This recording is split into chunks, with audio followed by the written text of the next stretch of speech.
This will be a wide range of emotions. It could even be sometimes physically violent, and it is traumatic for whoever's on the other end of all this rage and anger.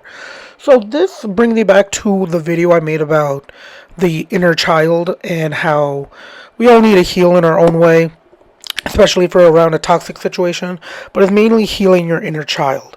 I always talk about how you are the product of your environment, right? So I feel like this perfectly ties into that. If you're a kid and you're growing up and your parents are always arguing, or your parents, or one of your parents or someone is yelling at you, this is what you would perceive as normal. So if you don't fully heal through this, and understand why something happened the way it did. Maybe it wasn't even your fault. More often than not, in a toxic situation, it's really never your fault. It's just it will be made to seem like it's your fault, so the toxic person in the situation doesn't have to be held accountable. And being what's it called? Being I'm sorry, I'm stumbling over my words, but being traumatized over this will only lead to issues down the line in your life. That's why I always talk about in these videos, we need to heal.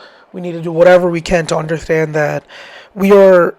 I don't like using the word the victims, but it is what it is. We are victims in this situation, right? Whoever's in a toxic situation and you're a kid and this is just your environment, this is what you just think is normal. That's why relationships will be hard to be formed with these people that are are victims, just for lack of a better word, that are victims in this situation because they just think whatever is normal. They don't know how to talk something through. They might not get the emotional support and anything in that nature. So there could be different ways that somebody will show narcissistic rage. Like the signs will be there, I feel like. Up on the screen, there are inward and outward sign. So it could just be passive aggressiveness, just sarcastic comments. They can make comments about you, comments about how you look. Outward rage will be way more prevalent. It'll just be them angry at you. Maybe their facial expression changes. They just get really frustrated and upset with you. But in your mind, you didn't do anything wrong. And more often than not, you didn't do anything wrong. It's just they don't want to take accountability for their actions. Or maybe they're insecure. Or whatever it may be. Narcissistic rage can get scary because depending on who the person is and how bad they are with however way they think, it could be very physical, or it could be very mentally draining, or it could be both.